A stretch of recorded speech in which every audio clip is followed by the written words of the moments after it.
तर एकीकडे ठाकरे बंधूंची बैठक झाली तर दुसरीकडे ठाण्यामध्ये एकनाथ शिंदे यांच्या निवासस्थानी महत्त्वपूर्ण बैठक सुरू आहे। गेल्या काही तासांपासून ही बैठक सुरू आहे। शिवसेनेचे उमेदवार नेते या बैठकीला उपस्थित आहेत। निवडणुकीची रणनीती आखण्यासाठी या बैठकीचं आयोजन केलं गेलं आहे। या बैठकीमध्ये निवडणुकीमध्ये कोणते महत्त्वाचे मुद्दे प्रचारामध्ये आणायचे, विरोधकांना कसा सामना विरोधकांचा करायचा, सोबतच नाराजांची नाराजी कशी दूर करायची, अशा अनेक मुद्द्यांवर चर्चा करण्यासाठी एकनाथ शिंदे यांच्या निवासस्थानी ही बैठक सुरू आहे। अधिक माहिती घेऊया, आपले प्रतिनिधी कुणाल बोहिटे आपल्या सोबत जोडलेले आहेत। कुणाल, बऱ्याच वेळापासून ही बैठक सुरू आहे, कोणकोणते मुद्दे या बैठकीमध्ये चर्चेमध्ये असतील?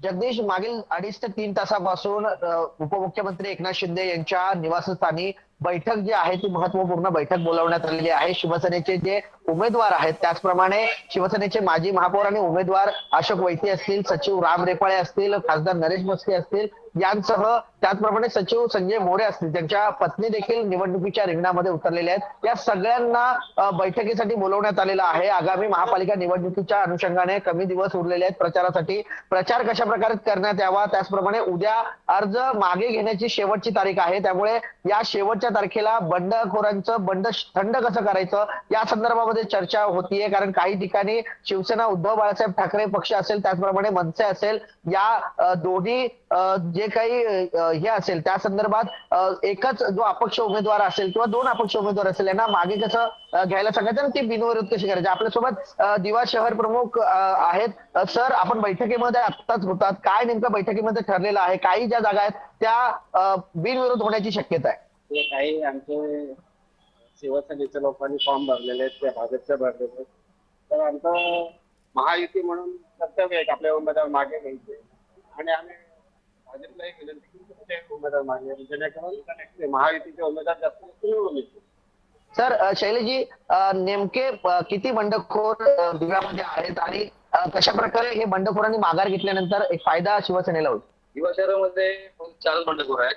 27 का 28 दोन आहेत, पण लवकर मागे घेतात। साहेबांशी बोलणं झालं, उद्यावर मागे घेतील।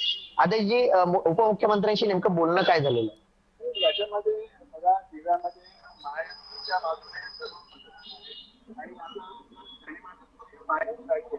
निश्चितच एकमेकांविरुद्ध त्यांना पहिल्यांदा बसवलं पाहिजे, जेणेकरून महायुती आणि महानगरपालिकेत महायुतीचा बगडा पडतो। ठीक आहे जगदीश, महत्वपूर्ण माहिती जी आहे ती मिळालेली आहे। म्हणजे उपमुख्यमंत्री एकनाथ शिंदे यांच्यासोबत जे काही उमेदवार चर्चा करण्यासाठी येतात ते फक्त शिवसेनेचेच बंडखोरांना थंड करण्यासाठी नाहीत, भाजपच्या देखील बंडखोरांना थंड करण्याची विनंती जी आहे ती उपमुख्यमंत्र्यांना केलेली आहे। त्यामुळे वरिष्ठ पातळीवरती आता भाजपच्या नेत्यांसोबत बैठक घेऊन या बंडखोरांना थंड उद्यापर्यंत कशा प्रकारे करता येईल या संदर्भात देखील खलबत्ता उपमुख्यमंत्र्यांच्या निवासस्थानी सुरू आहे। ठीक आहे कुणाल, तुम्ही या बैठकीवर लक्ष ठेवून राहा। तुर्तास धन्यवाद दिलेल्या या माहितीबद्दल।